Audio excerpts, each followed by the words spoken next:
Good morning, everybody. My name is Ongama Mtimka. I'm a lecturer in the Department of History and Political Studies at Nelson Mandela University. I am happy to be your host this morning on the Herald Nelson Mandela University Community Dialogue, where we are going to be discussing a very important question, and the topic is back to school. Can the school year be saved? I've got guests with me. We've got Professor Jonathan Jansen, who is a professor of education and has written a lot about the subject. We have the Superintendent General in the Provincial or Eastern Cape Department of Education, Mr. Temba Kochana, and we have also a very great lineup of experts, among them Atenkosi Sopichi from Equal Education. We have Bruce Damons from the Nelson Mandela University, and somebody who has recently been out of the schooling system, and that is Sachin Naidu. And Sachin Naidu he passed his matric with flying colors last year, earning provincial accolades. And we will wrap up the discussion with Ms.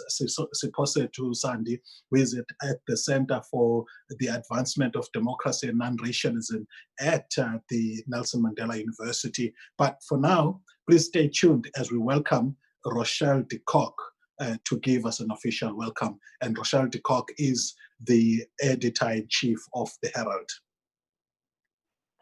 Good morning, Ongama, and good morning to all our panelists. On behalf of the Herald and Nelson Mandela University, we'd really like to just thank all our panelists for participating in this very important discussion that we're going to have for the next hour or so. Just really unpacking, something that parents have been talking about, teachers have been talking about, and that is the very important thing about the future of our children and if the school year can indeed be saved. So we're really looking forward to it. For those of you who know, the Herald and Nelson Mandela University have a long-standing relationship where we have community dialogues quite regularly, and this is our very first virtual one, so we're quite excited about that. And we really do encourage all of those who are watching or tuning in, send through your comments, send through your questions, and we'll try to get to that. So thank you, everybody. Enjoy, and let's hope that we'll have a fruitful discussion. Thank you, Rochelle. And yes, Rochelle is the editor-in-chief of the Herald in the Eastern Cape. They're doing great work together with the Nelson Mandela University. Please participate on the social media platforms.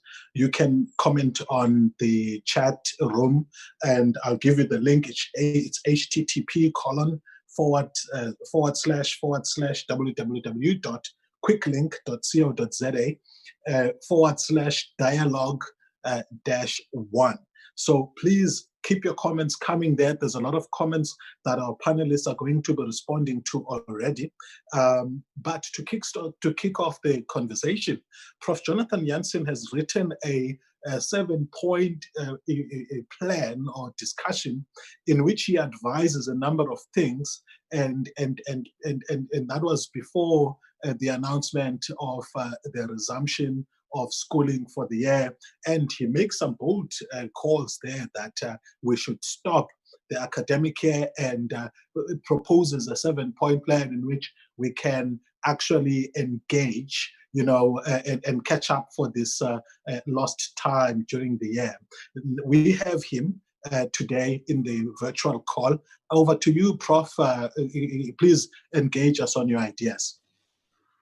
Yes, good morning, everyone. My own view is that that we must stop thinking about the 2020 academic year as something that can be salvaged. In other words, to think of it as if when our children go back to school, and as indeed in some provinces, some of them have, that you are simply going to have what you had in the past. In other words, we were locked down for a few months, we're restarting, we're catching up with the curriculum, we write the final exam, and everything is back to normal. That's not going to happen. First of all, as a curriculum matter, that's impossible. The CAPS curriculum is already, as you know, overloaded. There is no way on earth that you're going to cover the curriculum as it is.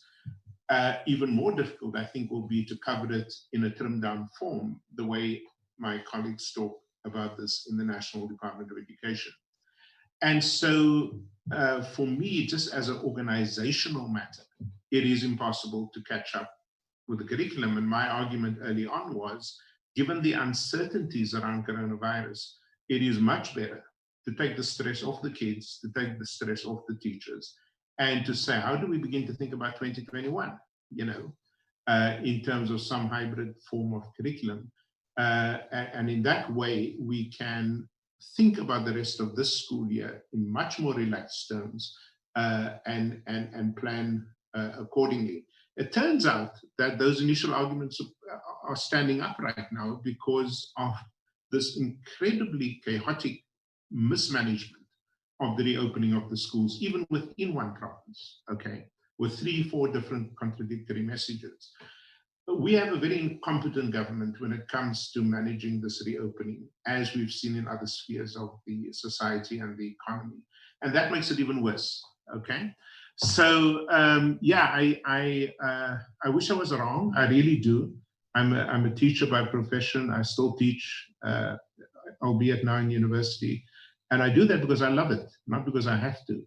And I think if you simply think, let me just make this point since we have a lot of speakers, if you simply think of students as cognitive machines, in other words, as not affected by the emotional and other kinds of stresses, you know, about reopening, then of course you pretend you're just a bureaucrat and you just reopen and you finish the curriculum and you write tests and exams. I think that is not only wrong, I think it is inhumane when you understand schools as being occupied by real people. And by the way, not just teachers and students, learners, but also those who clean the schools, those who make the tea, those who feed the children, and of course the frontline office staff. So we need to reset. But the way we're going right now, you could swear there was no pandemic. Thank you, Prof. A very succinct approach in terms of presenting what is a very broad article that you've written on the topic. And I think that a lot more is going to come out as we discuss. There are two major issues that I've highlighted from both the article as well as your submission today. But before we get there, I'd like to welcome right now Atengosi Sopichi from Equal Education, as she indulges us on what are some of their thoughts within the non-profit initiative about the education sector. Atengosi. Thank you very much, Buti. I think it's not a black and white question whether or not the school year should continue or schools should reopen, because to be frank, there are some schools that have the infrastructure.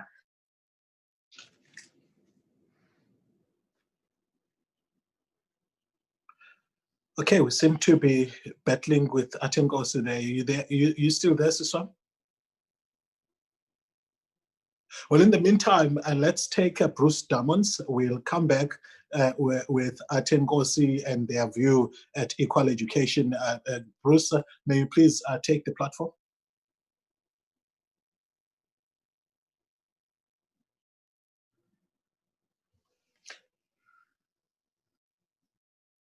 Hi, Bruce.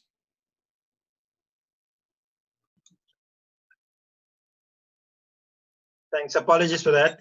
Good morning, Ongama and colleagues. So my reflection will be based on inputs that we received through a series of conversations that we've been having with educators, academics, organizations in the after-school space around the question, what will it take to open our schools? And so from these conversations, Ongama, the following views and concerns have emerged from the stakeholders in education. I think in concurring with Prof. Jansen, the general consensus is that it cannot be business as normal. A theme actually emerged from one of the conversations which said we should slow down business and up humanity.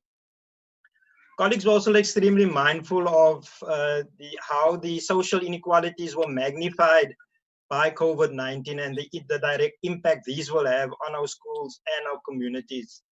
Again, the two-tier education system operating, again, was also magnified through these conversations. Then important, the stakeholders also recognize that schooling and education is a broader societal matter, and decisions around education cannot only be left to policymakers and academics. Educators, communities, and external stakeholders need to play a role in these decision-making processes. Then, especially from school leaders, it was clear that context does matter. A one-size-fits-all approach will definitely not work. Then so there were quite a few, and I'm probably engaged with it as we respond to questions. But in sitting with the hosts of these conversations, we are also of the view that it's impossible to save the 2020 year in the way we imagined it at the beginning of 2020. However, we think an opportunity is presented if we give consideration to the following factors. Number one, we place people above systems. We start to realize, and I think this is common knowledge, that schools are connected to the broader issues, and schooling is connected to the broader issues of society. All voices matter when it comes to the education of our children. How we capitalize on the technological explosion, I think, is important as well, and we truly have to make sure that it is in service of society. And then finally, we also recognize the immense learning which has been taking place at the grassroots level of our communities, often with the support of grassroots organizations. We have to learn from the creative ways our communities ensure that their children receive the education, despite the enormous challenges we argue that that's still presently confronting them, and that will be confronting them in the immediate future. Thanks, Ongama. Thank you, Bruce. And that work that Bruce is citing, I think it's in line with the work they do as a center for community schools, where they facilitate discussions between communities and schools to ensure that there's an integrated approach to learning, and it's good to have that insight as part of this conversation. And I think among some of the things that are emerging, both from the initial input which Atengosi was making from equal education, and this one is the complexity of the challenge that confronts us. So we're going to move without wasting time to Atengosi again, just to hear the voice from equal education. Atengosi? Hi, everybody. So sorry, connection issues. But I think the point that I was making is that the presence of COVID-19 has further exacerbated the gap between our schools. And at the end of the day, the people that we keep talking about, the people that we very shy to name, are Black working class children who will bear the brunt of the inefficiencies of the system. So it's difficult to say. That's why I said previously that the question of whether schools or the school year should continue, yes or no, is very complex. It's not black and white, because schools that are quintile 1 to 3 schools are schools that have long existing problems and challenges. You're talking here issues with regards to infrastructure, issues with sort of the quality of teaching and learning. You have issues of sanitation that have plagued rural provinces like Limpopo and the Eastern Cape. So you had a backlog, especially in the Eastern Cape, where we've been struggling and to get infrastructure right so that our schools are conducive learning environments for all learners in the Eastern Cape, but that has not happened within the last 20 years. And so for us, it's very difficult to have confidence within the government or the Department of Education that they will be able to catch up and essentially level the playing field. Because when you look at learners in quintile 4 and 5 schools, they have been learning throughout this period. I mean, they have access to internet, they have been sort of learning through sort of online classrooms, and they are able to access the resources that the department has provided. But if you look at the learners that we work with, for example, around the areas of Konge and surrounds, those are primarily rural areas, and learners have expressed that they haven't been able to catch up with their schoolwork during this period. So for me, COVID has provided an opportunity for us to really be honest about the problem, that there have been there's thousands of children that are constantly left behind, but we haven't really taken the time to address the issue and to really level the playing field for learners, especially Black working class children who go to these schools. I mean, when I mentioned the names of Ongama Mtimka, who was a child who died in a pit-to-tree toilet not so long ago, those are the names that we should constantly remember, that those are the kind of children that we're talking about. When we are worried and expressing concern about schools reopening, we're talking about the most vulnerable children here. Not children who are of middle-class backgrounds, who are able to get into safe transport, who are able to afford their own PPE. We're talking about children who are dependent on the system to support them and make sure that they are safe and that they thrive. And we're not fully confident as Equal Education that the department has done enough to cover the huge gap that has existed over the years. I mean, the department has missed its own deadlines about when you talk about the law of norms and standards that requires them to make sure that all schools are safe and conducive spaces for learning. They've missed their own deadlines. And so it's difficult for us to be fully confident to say that they will be able to restore the year. And I think, to echo Prof. Jansen's sentiment, that it's quite unfair and ill-advised to say that we're going to be able to cram everything within a very short space of time for children whose realities are quite tough, and their learning environments are not, and their home environments are not conducive for them to even learn at home. So it's a bit unfair, and this will further widen the gap between the have and have-nots in this country. And that's what we need to be honest about. There's a class issue here and that we need to address. It is the big elephant in the room. Thanks.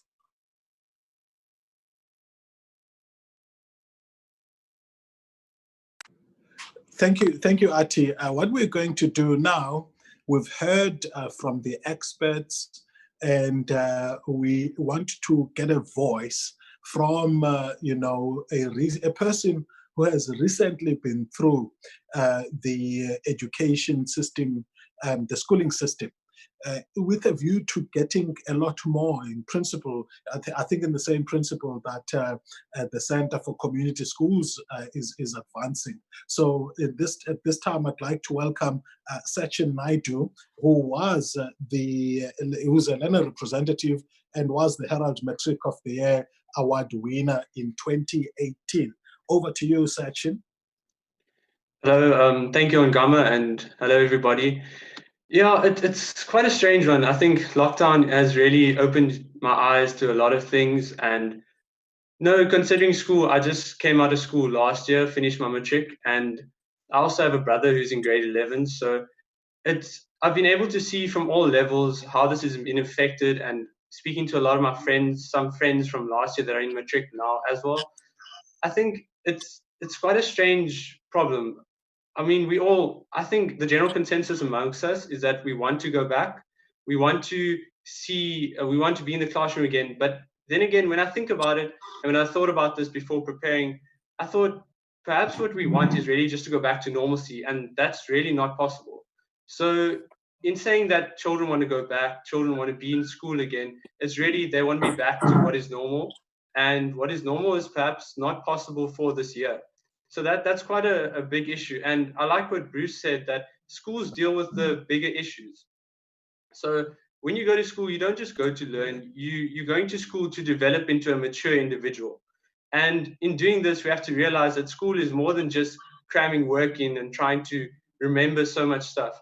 You have to remember that at school, you're getting holistic education. You need to learn social behavior, you need to be taught, you need to develop physically as well. So in a broader sense, schools not opening would mean that we schools opening, sorry, would mean that we lose out on a lot of other stuff that schools can teach us, which I think is quite important that we have, rather than just going back.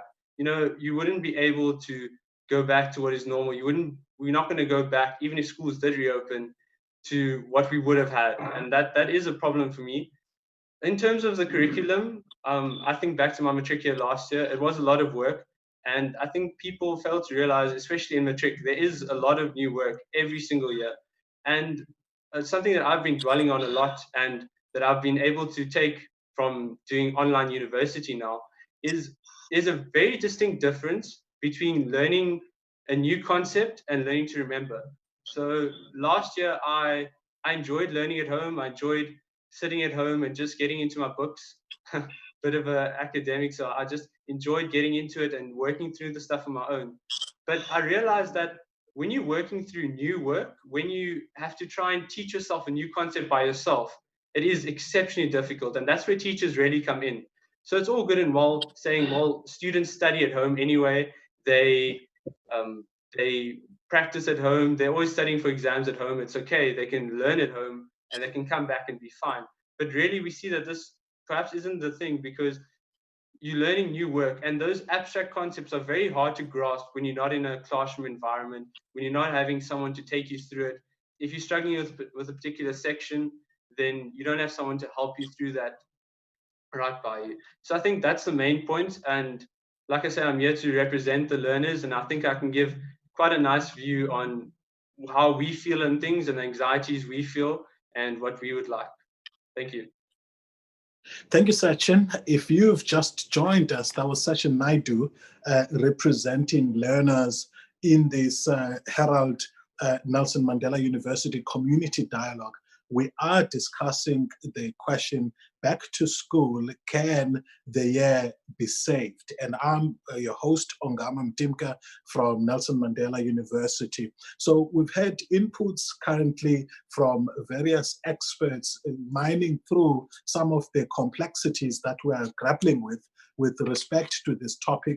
I'm going to be summarizing a little bit in terms of what has this first session contributed. And I think I pointed about six main points. That one, there's a sense in which the extent to which we can deliver quality education is not realistic. There's a reference to children and teachers being psychosocial beings who have got psychological issues and emotional issues, and how they have experienced COVID-19 is more than just an event that disrupts business, but also emotionally and psychologically it's affecting them. Also, there's a view that how we think about the solutions going forward, we must be mindful that systems and structures should not be driving people, but people should be driving the systems, and that there are inequalities that we should be mindful of, while at the same time we must acknowledge that there's a role for state leadership, and we're going to be hearing from the Superintendent General in the Eastern Cape now, the role for state leadership in leading society towards achieving the goals which it seeks to achieve. And then the last voice there, which was not least, was a student who says, well, we as students and as pupils, we want to continue because this forms part of human nature. You want to have a sense of progress, but we realize we cannot do that among some of the complexities that are confronting us. Among them, for example, the difficulties of self-teaching yourself, of studying from home. And we know that even middle-class, highly educated parents have found this to be problematic as they have to grapple with working from home and assisting their kids. How much more to those who are coming from poor backgrounds where the parents have not really studied and cannot provide that much help, even if they could. So at this point, let's welcome Mr. Temba Kwajana, who is the Superintendent General for Education in the province of the Eastern Cape, to help to tell us what are their responses to some of these complexities and what informs their planning as the government, both, I suppose, at a national and provincial level. Over to you, Mr. Kojan.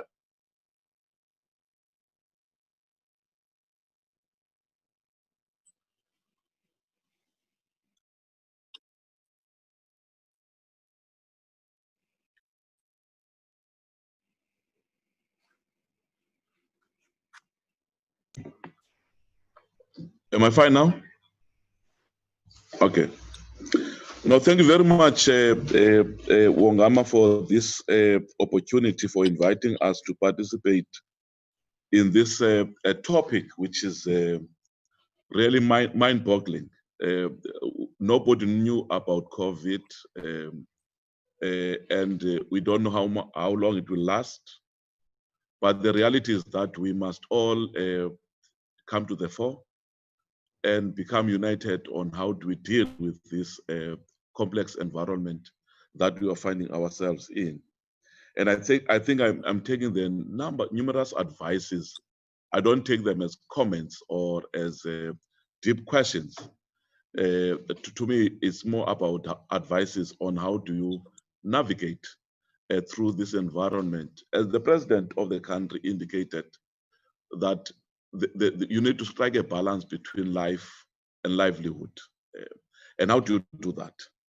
And once there was a declaration of the state of disaster, all of us could not understand what we are dealing with, and until we had to go to lockdown period and the rest. And I think it is that issue that we all need to come together and say, how to strike a balance in that regard. And I think it is correct what one of the colleagues spoke about in terms of business continuity during lockdown in various stages. On how do we as a department had to provide support to both teachers and learners during the lockdown. Remember that the reality is that it has been pronounced now that grades 12 and 7 are going back. So the issue is, how ready are we? I understand the debates around whether can we save the academic year. The reality, we are there. Now, there has been business continuity that we did as a province, and we accepted the inputs that we received. And the plan that we developed, it's a plan that was consulted, that we worked with the we worked with the all social partners, all unions, all school governing body association. And we kept on doing what I think is noble, of how to communicate with our principals regularly in terms of our readiness and in terms of putting the plans together. And I want to say that for us, if we talk about the quality of teaching and learning, especially in quintile 1 to 3 schools, we have been doing exceptionally well in the province of the Eastern Cape. So we never equated underdevelopment with underperformance. And most, if you get to the results of the previous 3 years, you could sense that the children who are coming from the rural areas are doing exceptionally well. And this is why we develop plans to say how to support them as we continue in this trend. You are correct about how do we support teachers, because you need a psychosocial support program. This is exactly what unions and SGPs proposed when we sit more regularly in developing the plan. We've got a plan on how we're going to support our learners and our teachers. And also we've executed. It's not that we're just opening schools without ensuring that we understand exactly what does the COVID speaks to. For us, I think during the national state of disaster, we have all learned that the importance of using face masks, hand sanitizers, and washing of hands, good hygiene practices, and most importantly, social distance. And as I'm saying, if we talk about curriculum, saving our curriculum, we have got plans that we have put in place to see what is it that we are going to do as a province. And as I'm talking to you now, there is a communique that we have sent out to parents, because remember that you don't have to just to communicate only with your teachers. You must also communicate with parents, and that messaging is very, very important. What is it that parents must do? What is it that schools must do in order to talk about how to keep our children safe? This is what we have done as a department. And you see systems and structures, Wongama, I think you are correct. While talking about this system, it is people who develop systems and structures. And all of that must be intertwined to say how to strike a balance between ensuring that you deal with health-related matters, but at the same time, how to ensure that you deal with the economic development of a country, and how to ensure that there is business continuity even in education. That is the balance that we needed, all of us, to put our heads together and agree on going forward. SG, as you wrap up, can you please tackle the question of whether infrastructure is supportive in the schools in order to accommodate what's required in terms of the safety and social distancing standards, and in schools where it is not, what's the plan to quickly deliver it? Thank you very much, Wongama, for that question. Firstly, we've got schools that are ready, that have got adequate infrastructure, but the truth be told that we do have schools that don't have adequate infrastructure. And in the province of the Eastern Cape, we are very much privileged because we got support from the presidency in terms of the Safe program to deal with a legacy, Wongama. You go to all our rural areas and look at what that legacy tells you about our state of affairs in the province. Now, critical is that the government did not wait. We come up with projects to deal with the infrastructural challenges in our province as a country, and government, as I'm saying, never stopped. We've got schools that have been built now. Many schools have been built in the 25 years, and that we need to recognize, right? You need to recognize that we have even the support that we receive from the minister through a city program. So that is happening. In terms of social distancing, what we did, Wongama, a long time ago, even before the declaration around the first, we classified those schools where there's no proper sanitation as level 5. They are not going to open. Instead, because it's only 2 grades that are opening, we're transferring those learners to the nearby school, right? So that we can be where there is proper sanitation and there's proper infrastructure, right? That's what we've done. So that you don't open a school where you know it is not going to be ready. As you know, to building of that infrastructure would not take the period of COVID. And during COVID, construction did not continue, right? Because there was a lockdown. So you rather close those schools and not open them, so that, and then take those learners to the nearby schools so that they can be able to get support. We must remember that, Wongama, just sorry to say, most of our people to get proper education, they rely on face-to-face. But in majority of the schools that are affluent, they got a lot of support through virtual classrooms. That is why you need, if we are talking about saving the academic year, we need to ensure that issues of health, having mask, doing compliance is on top of what we ought to do. Thank you, SG.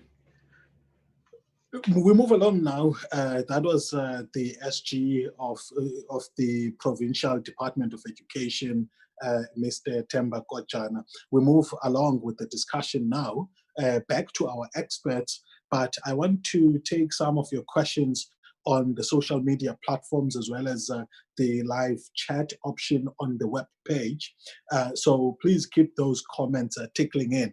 To the experts, so what's emerging is that where we are now is we've moved beyond the question of whether or not the education can be saved, at least in terms of departmental programming and the fact that schools are reopening in next week.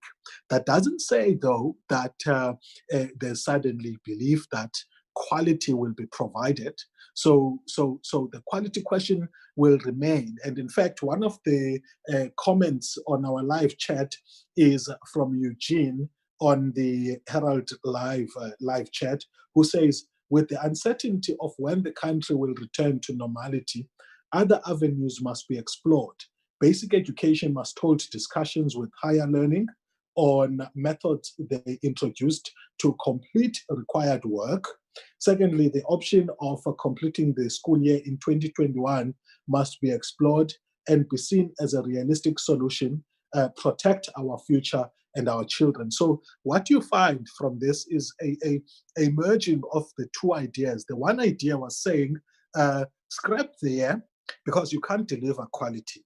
The other idea coming from the education department says, well, get the best possible gain in 2020. But what this speaker is saying, Eugene, is, yes, indeed, you may want to get the best possible gain in 2020, but don't be fixed on the year, calendar year. If it is necessary, and I think Prof. Jansen also mentions this in his piece, if it is necessary, do a part of what's required in 2020, but also be open to actually carry over to 2021. And how the sense of progress, which Sachin spoke about, is addressed elsewhere, is this idea that you could actually move people, everybody into the next grade so that they are able to catch up work gets done, and then there's a conversation at a higher education level to ensure that universities and higher education institutions are prepared well in terms of what would have been covered. And I'd like the panelists now to talk to this perhaps. Let me start with you, Prof. Jansen. Hi.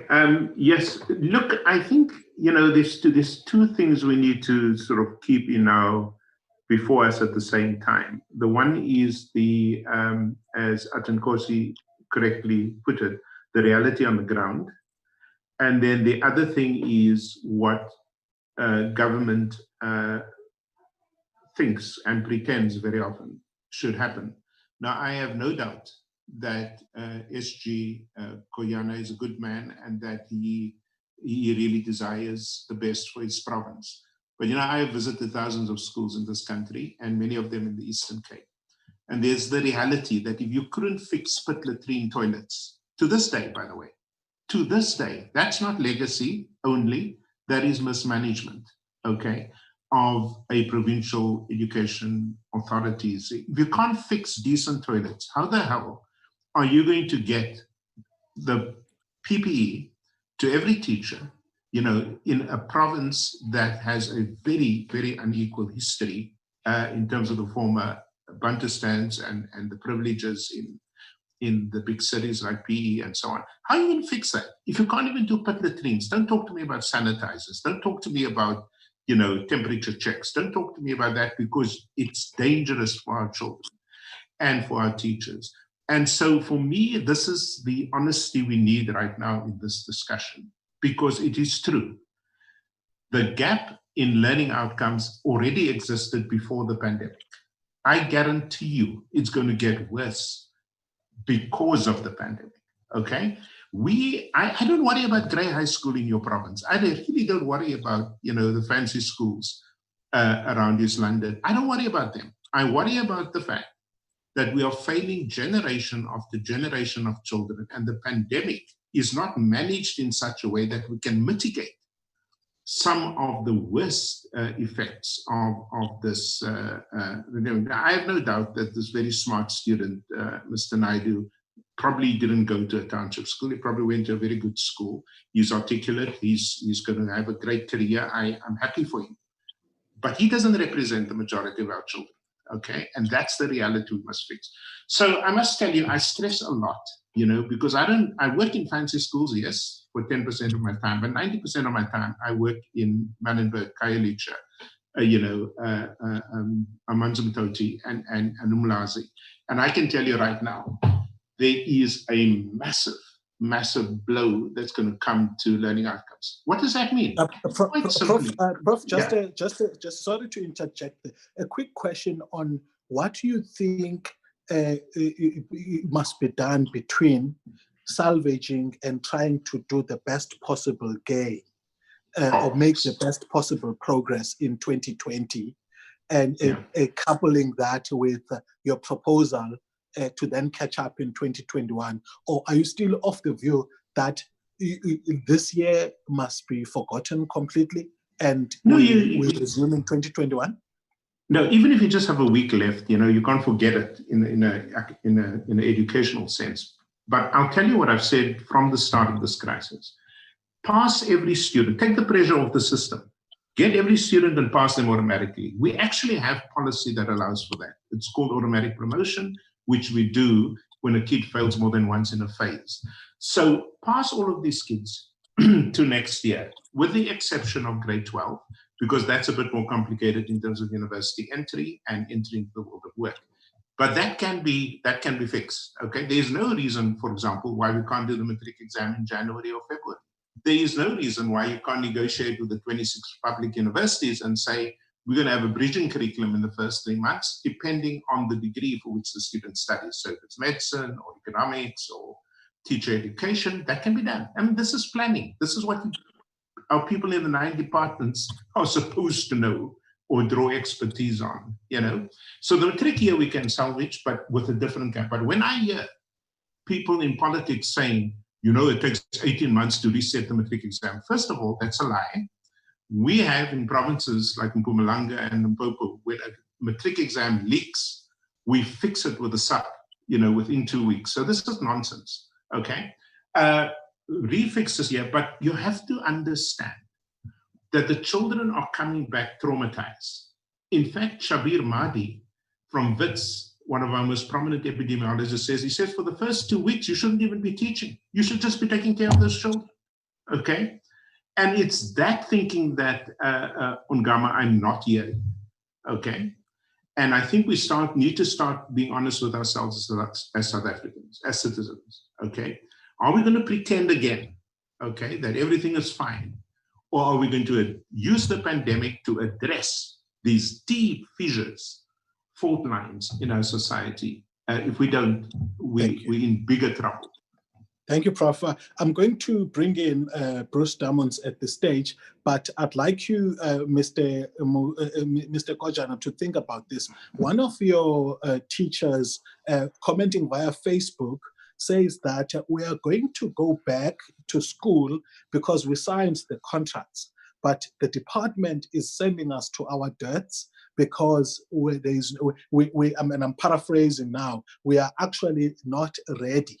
So she's commenting via Facebook, and I think it's in line with what Prof is saying around, for example, the psychosocial aspects of this, and perhaps the need to spend a lot more time, whether a week or 2, whatever the case may be, dealing with the psychosocial issues to get the educators to a level where they can go back to school with a lot more boldness rather than with fear. So please think about that as I bring in Bruce Damons. Some of your thoughts on the emerging discussion? Thank you, Ongama. I think the worry that Prof. Jansen has about schools is the worry I have about the growing inequalities in society, because I think these are manifesting through the schools by virtue of where they are located. And when we were thinking and having discourse around whether we can save the school year, it's not about whether we should be scrapping the year. The big question is, what are we returning to? And are we actually giving our frontline workers, because our frontline workers are the educators, are we giving them enough time to prepare for any return to schooling? Is there a rush to get back to business as usual, again at the expense of a system which we know historically has been struggling, besides the noble efforts of government to try to bring equity in education? But the reality is that even before COVID-19, we have been struggling. We've been struggling with issues around the quality of teaching and learning for the majority of our learners across this country. The organism of school itself, the complexity of organism of schools, the school cultures, the leadership practices, the capacities of the different stakeholders within the schools as well. So I'm definitely of the view, and I support the view that emerged from our conversations, that educators need to be given more time to think about how best to prepare to return. And this whole notion of what the new normal is as well is something that we need to continually be engaging on. But their voices should become more prominent now in actually directing and guiding us. Yes, there's a multitude of policies and guidelines and resource materials. I pity, I was a principal for 15 years on Ongama. And I pity those principals that have to filter through all the information they have been receiving and getting their schools safe within a week, and trying to factor in the contextual realities. So I would really, if there's a plea that should go out, is that give our educators more time to really think about, number one, what a salvage year could look like within their context. Number two, what are the systems that they can organically develop, informed by the different resources that are now available, to then be responsive to what they can save in the year. And the final point is then, and this emerged strongly through all our conversations, is how does government develop strong bio, and the term that emerged, Ongama, was bio, psycho, emotional, social support for all our stakeholders, not only for our learners, because we mustn't forget that there are educators that have been traumatized, there are communities that have been traumatized. So it actually takes the entire village to come to refocus. But it's challenging, and I have empathy to try with the SG to some extent, because then how do you still, SG, how are we honest then in still dealing with these, with this two-tier system, while trying to reimagine a new type of system that they can truly benefit all the learners in our country. Thank you, Bruce. Thank you, Bruce. If you've just joined us, we are on the Herald Nelson Mandela University Community Dialogue, where we're tackling the question whether the year can be saved academically. And that was Bruce Damons from the Center for Community Schools at the Nelson Mandela University. Let me bring you in, Atengosi, and then add to the questions that you are currently thinking about, Mr. Kojana, is how do we use COVID-19 as an opportunity to address the latent or residual problems that we've known for some time? The thing about crisis is that sometimes huge amounts of money get availed for accelerated responses, and those actually could be used in order to improve some of the known problems that have existed for years. And also this important question of what are we getting back to? So it's quite interesting things that I imagine. Atengosi? Thank you, Put. I think I want to start off by saying is that Mr. Naidu sort of said that there are learners that want to go back to normal. Now, the question that I have is, what is normal? Normal for some learners is going back to a school that has all the necessary facilities, but normal for a lot of learners in the Eastern Cape in particular is going back to schools that have long drop toilets. And that's the reality that we're talking about here. But I also want to touch on the fact that in response to the SG, that we're not saying that the department has not made any progress. But but we are saying that the progress that has been made is not significant enough to ensure that learners remain safe. He made mention of the CD program, where it's accelerating sort of the issue of sanitation in schools, but that's far from sort of covering the problem. In his own report, he had said that over 1,000 schools currently in the Eastern Cape have pit latrine toilets. Now, the challenge with that, we know that there's issues with due diligence within the department. There are projects, there's schools that were currently being built, but had to be stopped because there's issues of procurement, there's issues of lack of payment with contractors. So we're saying there's an internal issue in terms of efficiency within the department that we've pointed out. And I think the department needs to first address that. And then the second thing that we have been calling for is this interdepartmental collaboration. Because, for example, if you're saying within your plan that the learners that will be going back to school, if, for example, you have a case of COVID or learners is suspected of having COVID-19, they will be referred to the nearest clinic. Now, the reality of it is in a rural school, you have to catch a taxi to get to the nearest clinic. The nearest clinic isn't within 5 kilometers of some schools. So that's not factoring in the reality of the geography of the Eastern Cape. And I think we neglect to be honest about where we are in terms of the infrastructure problem holistically as a province.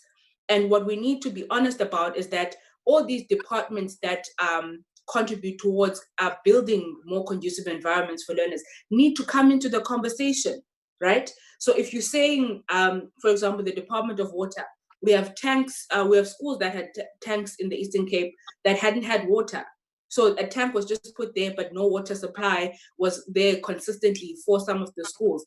So those are the issues that we need to iron out in terms of the whole system needs to work like clockwork. Other departments also need to contribute their share in terms of making schools safe. We're not just pointing the problem, it's a bigger systematic issue. And I like what Professor Jansen had said, that the issue is systematic. It's not just within the department, but the issue with education is that education exacerbates the gap within our existing society. It increases inequality because, for example, if you have people who went to schools like mine, where the only time you get to learn to use a computer is when you get to university, already I'm starting on a minus. I'm already starting at a point of disadvantage when I get to university. Now, this is the reality of many schools in that I feel that COVID is providing an opportunity for the department to level the playing field in that if other epidemics are gonna come, right? We've had SARS, we've had, now we have COVID-19, we've had Ebola. So the world is confronted with so many epidemics that are popping up everywhere. Now is the opportunity for us to make sure that we get the infrastructure right. We get the basics right. We don't talk about a child not being able to go to a toilet. You know, Kutsoma, there was a school where 200 learners had to use the same toilet, plus 10 teachers in that school. Now, those are the realities that we're going to face. And there's no way, if another sort of strand of COVID-19 pops up, there's no way we will be ready. So I think the real question here is that, are we able to see this as an opportunity for long-term solutions? And long-term solutions require efficiency. They require collaboration between departments, and they require transparency in that if you've failed to provide basic needs, admit it and get people to understand what the full picture is. Because the public now isn't really aware of the big problem that is facing the Eastern Cape. It's only when you actually go to schools where you find that, one, there's very little resources for the learners that are within that schools. And two, if you look at the quality of the toilets that learners have to use, the basics, those are the things that we really need to get right as a province, to be able to make sure that whatever comes in the future, because now we're jumping to solutions where we're like, okay, now learners can't go back to school, let's jump to online learning. Whereas we know for a fact that we don't have the infrastructure to support online learning. You go to certain parts of the Eastern Cape, you can't even get network or cell phone reception to make a call or send an SMS. Now you're gonna take a tablet and give it to a learner, number one, who's never had any interface with a laptop or anything like that. You expect them to do their learning and to do well the same as a child maybe that went to Hudson or Sorbonne or any of these other fancy schools. So for me, that is unfair, and we need to be honest about that, and that's where we need to start with the basics. Thank you. Thank you. Thank you. That is Sive. Oh, sorry, that's Atenkosi Sopichi. Sorry, Ati. That's Atenkosi Sopichi from Equal Education in the Eastern Cape. She heads up that a non-profit initiative that's played a huge role in putting pressure on the state to deliver quality education. Mr. Kojan, I'm coming to you now, and please, among the questions you're going to be responding to, so one way in which you could leverage on COVID-19 is the ability to secure huge amounts of funds within a short period of time to get ready, two, to accelerate expenditure, three, to eliminate the swindling of that money out of the system so that the money gets used where it should and the state gets value for money. Is there a plan for that in the province?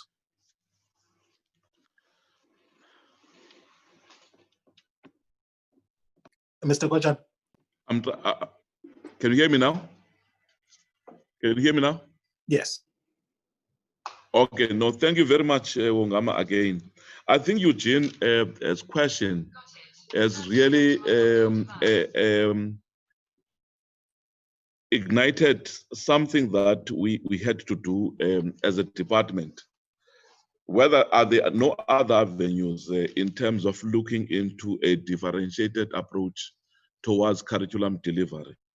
And this is exactly what we started to introduce in the province of the Eastern Cape. And these are the lessons, some of the lessons that we have learned to say how do you do these things. Firstly, we are doing a much more of an integrated and collaborative approach into dealing with the changing the education system in the Eastern Cape. You see, firstly, it's much more a reality that we have supported our teachers. All our teachers have got laptops in the province that have got data. Now we are coming to learners in the province. Those learners in the rural areas, in those quintile 1 to 3 schools, are going to receive tablets with gigs for free that they don't have to pay, right? And this is exactly the point. I hope, Mr. Kojan, I'm sorry to interject there. So the nature of the support is both from a practical point of view, but also in terms of emotional and psychological support. So I hope you will also. I'm coming there. Sure. I'm coming there. We have developed already a digital material on psychosocial support and also on the orientation. Because remember that when people go back to school, they're not just going to school without having a plan, right? And I did mention that there is a plan where even now, as we're speaking, principals of schools and teachers are being orientated on COVID, right, as we speak. In the province of the Eastern Cape, we have employed additional people to support our schools. Remember, you cannot ask from the teachers to help around issues of screening, as well as ensuring that the social distancing. We have given this to principals of school to say they must identify people within their communities who are going to do this particular function. And the majority of schools, as I'm speaking to you today, Ongama, their schools have been cleaned. They've employed these people, the school support teams, and the schools are being cleaned as we speak, so that they are ready for next week when we open schools. Second, I did mention to you that they are we've got psychologists in the department who are going to be supporting teachers. I saw that the teacher that you mentioned, what support are we going to provide them? There is support beyond only the issue of orientation. There is psychosocial support. And if the teacher could be able to log in within us, because we're going to communicate with them to say how are we going to support them, to provide them with the psychosocial support. Bruce, you see, I think I agree with you that there are too many, the two-tier system that you are referring to. And it's not that government is standing still. If you talk about the other mechanisms that you could be able to ensure that you support schools, there is a deliberate program for school leadership. Most of our schools are being led, because you don't just simply appoint a principal of a school without providing a support to that person to actually lead the school. That is why you have seen over the past 3 years that the performance of the Eastern Cape has changed. It's changed drastically, that we could go to 76%. It was not by just. Because remember that we were hovering around the 50s. We are now at 76. So there is a systematic way in which we are intervening. Now, we are using COVID highly strategical, Ongama, this period. Hence, I said we never stopped as a department during COVID and maybe not to do anything. There's a lot that we have done in terms of supporting our learners. And I'm happy that UAT knows exactly, because we are collaborating with Equal Education in the province. The things that she's referring to are the things that she knows, because we have discussed with them the plan. And we said, come and contribute, instead of just going on air and just attacking, as if you are not given a platform for you to participate, right? We are meeting with them to deal with all these infrastructural challenges. And that's why she knows the in depth as to what is actually happening on the ground. We said it's not about just throwing stones on an issue. Let's come and fix the things together. You become analytic around these things, but come in. And I said to you, Ongama, even the plan that I'm talking about, that include the psychosocial support that we need to provide, the orientation, what is it that we do for our learners who are in special schools. There is a very, very tight program on how we are supporting our special schools, right? It is within the plan that all of us developed. So and all other government departments we are working in a much more integrated way, in much more collaborative way. We could not have achieved things that we've achieved in the province. I know maybe Prof, you referred to that we could not fix toilets in a period of time, but I can tell you there is an accelerated way of dealing with fixing of the toilet. So it's not like we are not doing anything as government. There's a lot that we're doing, and the statistics to demonstrate that. What is it envisaging? Sorry to interject again. What do you envisage to be the outcome of that accelerated program, and what has been achieved so far in terms of dealing with the backlog? No, thank you very much. Thank you very much, Ongama, for that. The number of schools that have been built, I'll give you the statistics very soon about the number of schools that we have built, changing them from the mass structures. We used to have a lot of mass structures in the province of the Eastern Cape. And the truth is, people don't want to talk about that. They want to talk only about the negatives. That we have built many schools in the province of the Eastern Cape. And fixing of the toilets, we've got quite a number of schools now where we are really fixing, building toilets. I'll demonstrate to you that I'm just trying to get a figure so that I can share with you the figures, so that nobody must think that there's nothing that is happening in the province of the Eastern Cape. So we're fixing toilets in the province. On water, we have partnered with the Department of Water and Sanitation nationally. And I can tell you, the number of schools that don't have water in the province is 756, right?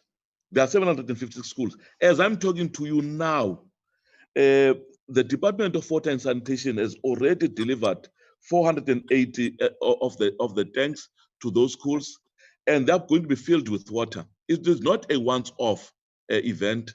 What we have done within the funds for norms and standards, there is a component there around municipality services, and that money is with schools, so that schools should not struggle to get water.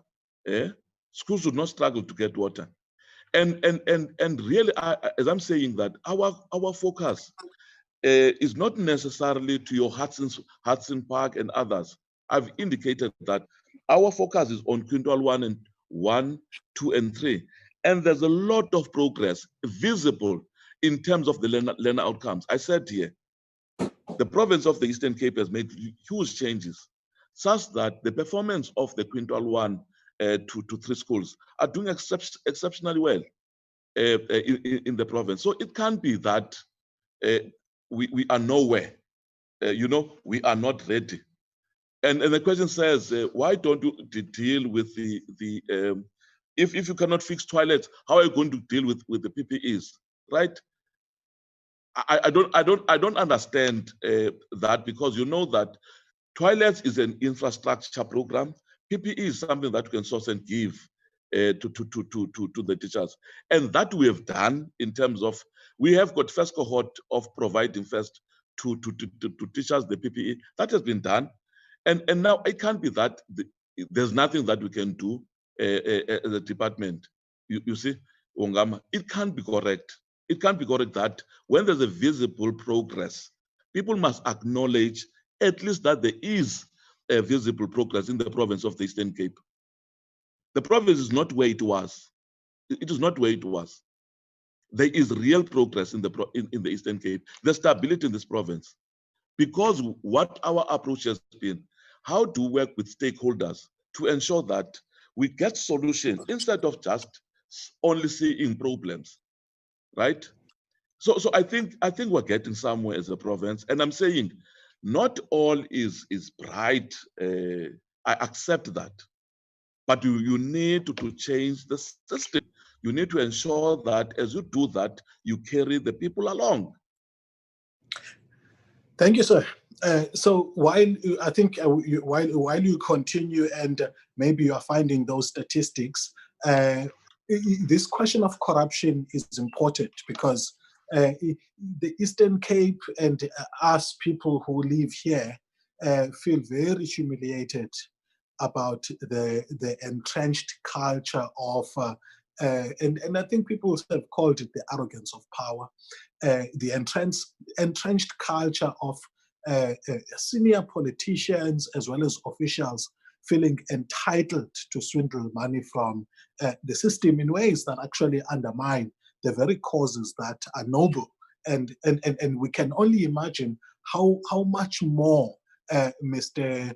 Kojana, could we have achieved as a province had this corruption being dealt with. But on a very specific terms, how are you dealing in this current emergency procurement of various items? But how are you dealing with corruption, because it has got a huge potential to, for example, ensure that there's nothing you have nothing in terms of those water tanks are not filled correctly. But before you do that, we prepare to give this as your closing remarks. I'd like to allow the experts to give. Sure. Ongama, before you do that, I'm looking into the topic that you gave for us today, sure. And I'm looking into the closing part around how we in the province are talking about issues of corruption, and it is embedded now as a culture.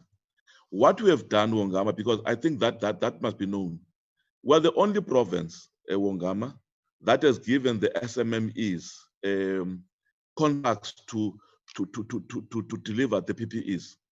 More than 220 local SMMEs are the ones that are delivering the PPEs in the province.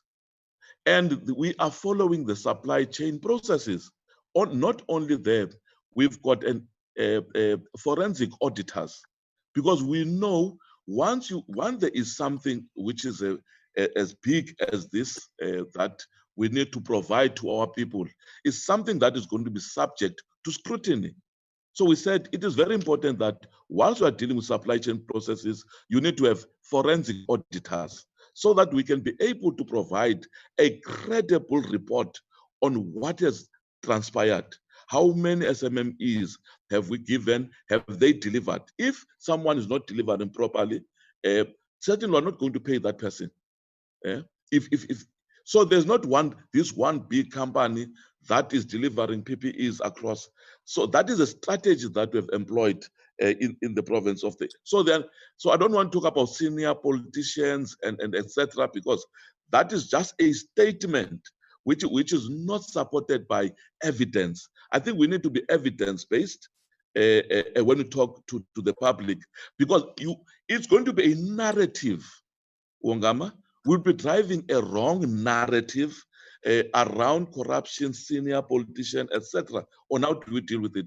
That is why we took a decision as a province to say, let's involve SMMEs in the process of the deliveries of these PPEs, and let us ensure that we've got an independent forensic auditors that are involved in this process. That's inspiring. Thank you so much. Mr. Themba Kojana, the Superintendent General at the Province of the Eastern Cape's Department of Education. I'm going to allow the experts now to give their closing remarks, and Prof. Jansen who is going to be leaving. So thank you so much, Prof, for joining us. And we'll start with you. After the experts have given their closing remarks, I will welcome Ms. Sipose Tusandi from the Center for Non-Racialism and Democracy at Nelson Mandela University to thank the guests for us, and I'll be wrapping up. Thank you for keeping it tuned right here on the Herald and Nelson Mandela University Community Dialogue. Over to you, Prof. Jansen. First of all, let me just congratulate the Herald and the and Nelson Mandela University for putting together this project.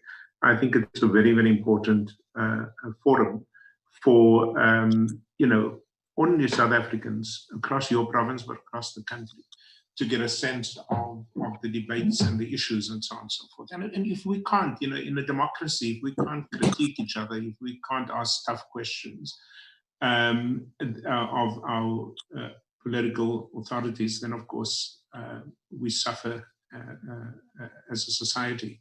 Look, I'm not very optimistic about the Eastern Cape. It's got nothing to do with SG Kojana. Again, I think he's a decent man, and I have no doubt he's doing his best. But systemically, the Eastern Cape is a disaster. Okay, it's one of the most unequal provinces in the country. Don't believe those matric results. That's fake. I can tell you now. You look at other results. You look at the foundation here, the systemics. It's in trouble. It's in huge trouble. And it's a province that is politically mismanaged. It's got the highest turnover. Let me just say. What do you mean that they are fake? As a specialist, you may help us understand it. I open another show and I'll give you systematic detail as to how you cannot read. Let me just give you one example. Okay. I won't make this complicated. I won't do the psychometrics here. There's no time. Ask yourself how many kids dropped out between grades 2 and grades 12 in the Eastern Cape. Then you tell me that results are 78%. It's bullshit. Okay, because most of those kids that left the system are unemployed, they're out of the system, they were pushed out, they dropped out. So don't tell me the results at the end for a few. I grew up in a Christian home. You don't talk about the 99 that are safe. You talk about the one that didn't make it. Okay, the only problem here, it's not one. It's tens of thousands of learners that didn't even get to participate in that final exam. So we must stop bullshitting each other. This is what Trump does. This is not what South Africa does, okay? It's at the highest turnover of DGs and MECs in that province. Ask yourself why. Ask why some of them left under threat. Read a book called How to Steal a City, and you tell me that the Nelson Mandela Bay municipality is anything to be proud of. It's a disgrace. And so that affects what is available to the schools. Ask yourself why a school like Galvin Park had to write a letter from its SGB to say, don't come back, we're not ready, there's no equipment. And Galvin Park is not in Flagstaff. Galvin Park is not in deep rural Eastern Cape, okay? So go to the schools in, I had family who lived up the road from a place, I don't know what the fancy name is, but it used to be called Katanga. Go to Katanga and tell me that they are ready to reopen. Stop, we must just stop BSing each other here and try to deal with the reality on the ground for most of our children, and then you get a very different picture, okay, about what is available. Do you know there's only about 3,000 schools with Pitlet leads in the Eastern Cape? 3,000 schools. It's year 26 since our democracy. Don't talk to me about apartheid. Talk to me why we didn't fix it. While we are, and it's not difficult, but I know why it doesn't get fixed. You know why it doesn't get fixed? Because there's somebody in a line. Don't talk to me about supply chain. Talk to me about corruption chains, about the people who won't allow you to fix. I know this firsthand from my work in KZN. They won't allow you to fix unless they get a cut. That's what this is about. How much brains do you have to fix a Pitlet toilet? You tell me now. Okay? And there's still 3,000 of them approximately in the Eastern Cape. So when I see that as a person who's got a poor matric, I don't have a lot of intellectual power. But when I see that simple analysis of you can't fix a bloody toilet, but you want to have 10 preconditions for re-entry, give me a break. God bless you all. I have to leave for the next meeting for which I'm late. Thank you. That's Professor Jonathan Jansen, a professor in education, wrapping his comments there in this Herald Community Dialogue. We'll come back to you, Mr. Kojana. We'll come back to you. I know that there were some fireworks there from Prof. Sachin, you've brought in a very good aspect to this discussion, bringing in the student voice. I know some people felt that it wasn't representative, but I think that your thoughts about students' sense of wanting to achieve progress are universal. That's something that every child would have, and the anxiety about, will I pass this year, will I move on to the next grade? I think that's a valid concern. Never mind the fact that people are affected by it differently. Your parting shot for us?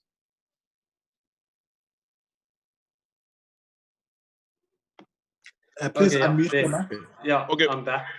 Although I may not represent all everybody, I do think that from my time on the Junior City Council, looking and having a real perspective of everybody and knowing the different types of schools, I definitely think that there's an opportunity for government to approach organizations like the Junior City Council and to really give learners a voice, because that's really what I want to see. You know, in me, even though I've finished my matric, it actually still that fear lies and that anxiety of, you know, how can I take myself forward? Because that's why we're at school, especially those in underprivileged areas. You want to make a better life for yourself. You want to use your education, study as hard as you can, and really move forward. And that's what we want. We want the opportunity to do that. And we want clarity. That's above all of this. People can fight over whether we should open, whether we shouldn't, what should be done, are we safe?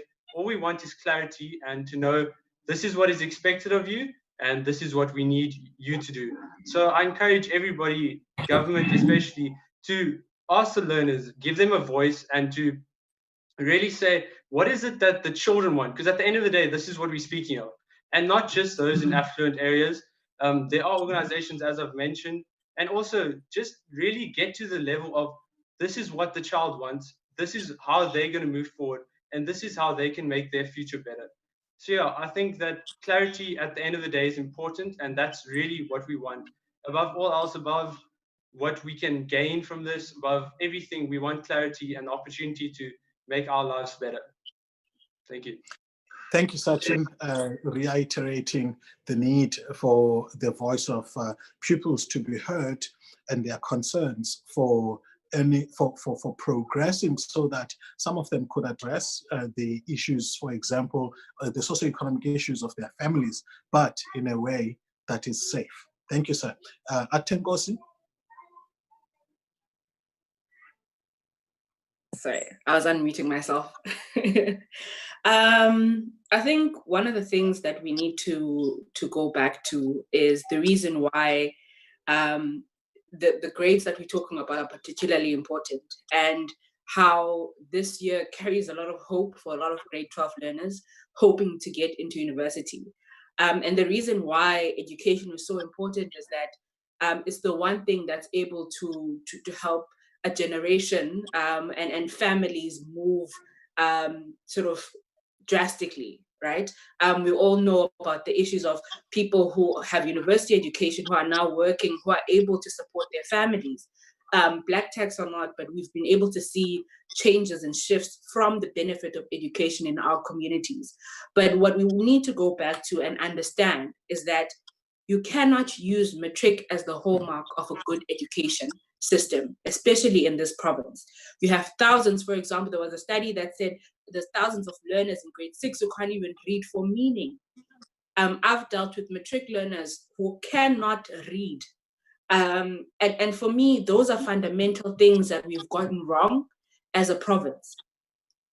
And those are the things that we need to start focusing on. And I want to commend the department in some of the work that they've done.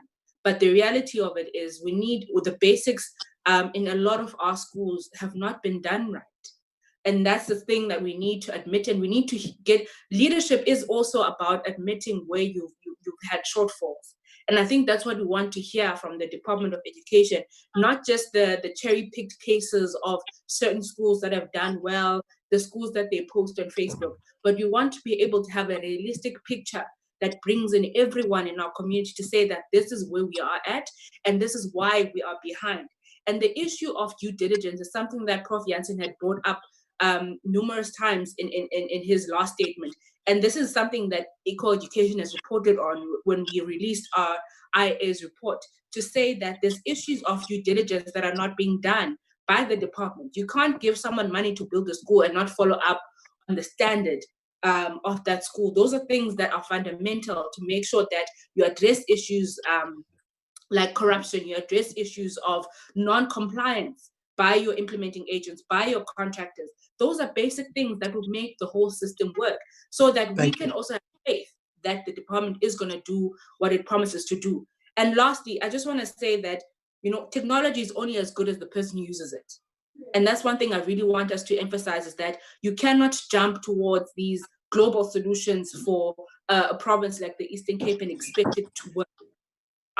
All the efforts all the strategies that the Department of Education is going to be applying need to work for the context. And that's the bottom line. I'll leave it there. Thank you, Put. Thank you, Ati, and I'll call in Bruce Damons. Dr. Bruce Damons, over to you. Bruce Damons, thanks, Ongama and colleagues.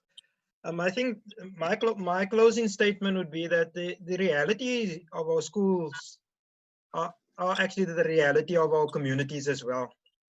And so I think unless we're going to really look at a broader structural change, our schools located in socio-economic marginalized communities will always be faced with these particular challenges.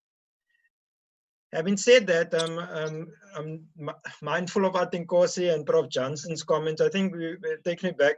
My father belonged to the AA.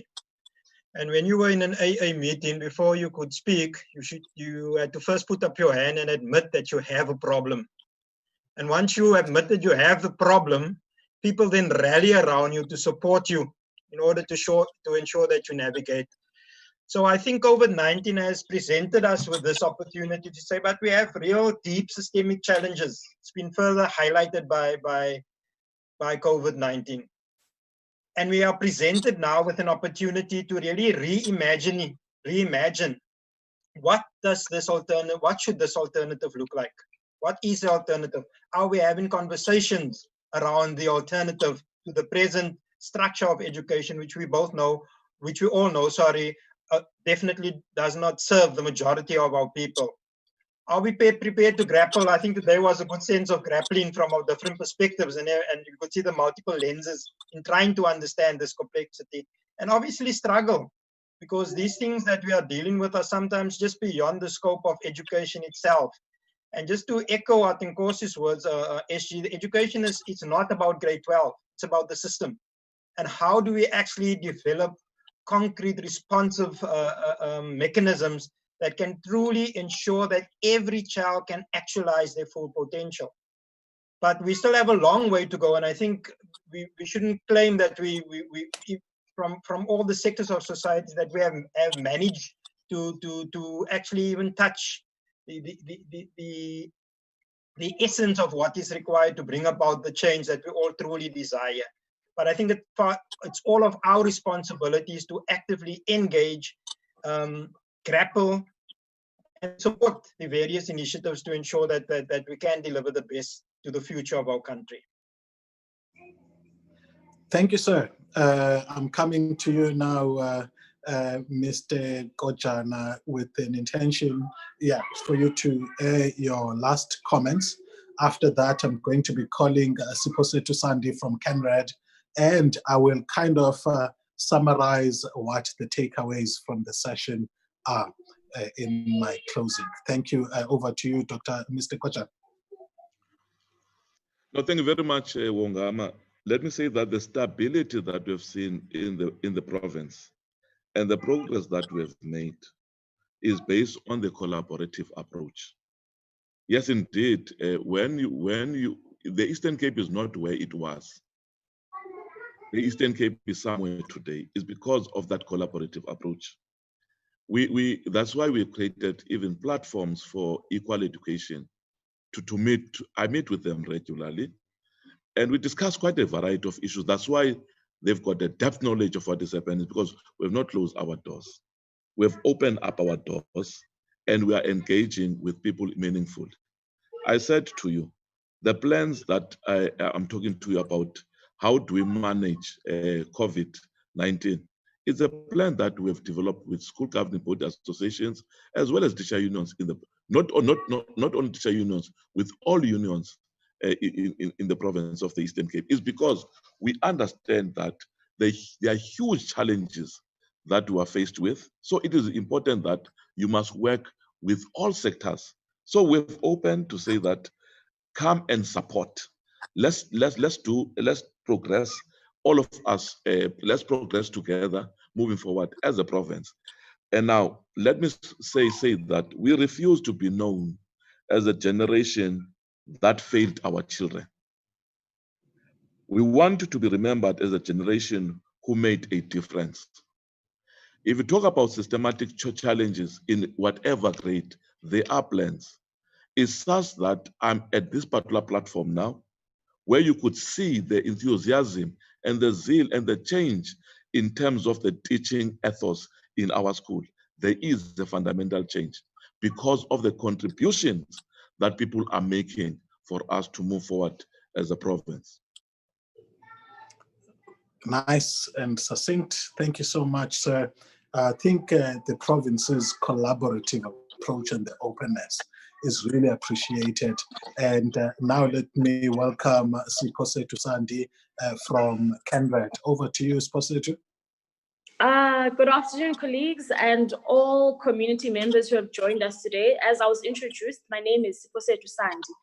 My job here today is very short, but it is a really important one, I believe. But before I get into that, the one thing that I took from this session is that all voices actually matter.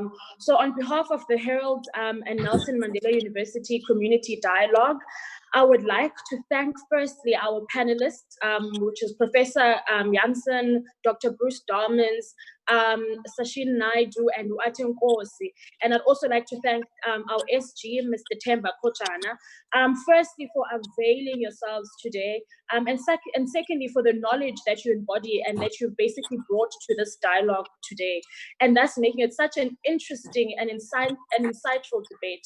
I think 1 hour was certainly not enough. I'd like to thank Mr. Ongama Mtimka for your skillful facilitation. We appreciate that you're always available for our Herald and Nelson Mandela University Community Dialogues. Siyabulela Buti and Nangwamso. I'd like to thank everyone who has joined us and everyone who's engaged and kept the conversation going. And I hope that people took points and continue these conversations within their communities and within their homes. Last but not least, I'd like to thank the organizing team, Rochelle, Pila, and Trevor from the Herald, Uncle Rodney Bosa from CANRAD at Nelson Mandela University, Thank you so much, colleagues, for joining us, and keep safe. Till next time. Thanks. Thank you. You've been with us at the Herald Nelson Mandela University Community Dialogue, where we discussed the topic whether we can save the year. And there are two major points of agreement and one point of divergence. Our panelists there seems to be appreciation that we need to do what's best to save the year and get the best possible outcome when it comes to education. But related to that point was that in doing so, we must be people-centered and people-driven, and people here focusing both on the educators themselves and the learners. And in terms of that, there's a need to be sensitive to the needs of the teachers, in the sense that these are people who've got genuine concerns about whether they will contract the virus, whether the pupils are coming with the virus, how best to support, what happens of what is, how do they catch up amidst all the pressures that are there, and a lot of other things. But the key in terms of that was we can also reimagine things, the structure and the processes. We don't have to think within the confines of it. So, for example, if it is necessary to move over to 2021, the feeling is that why not? As one of the commentators on our social media platforms, Valerie Dietrich, says, why the rush? Why not get those that are at the exit level to exit while making sure that the rest are not rushed through in ways that lead us to this one point of divergence? The panelists were divided on whether we can genuinely get a quality education system in the circumstances that face us. Well, that's all that we had for you today. And I must say this, that on the education front as the country, we must reach for the top. The bottom is overcrowded. Thank you.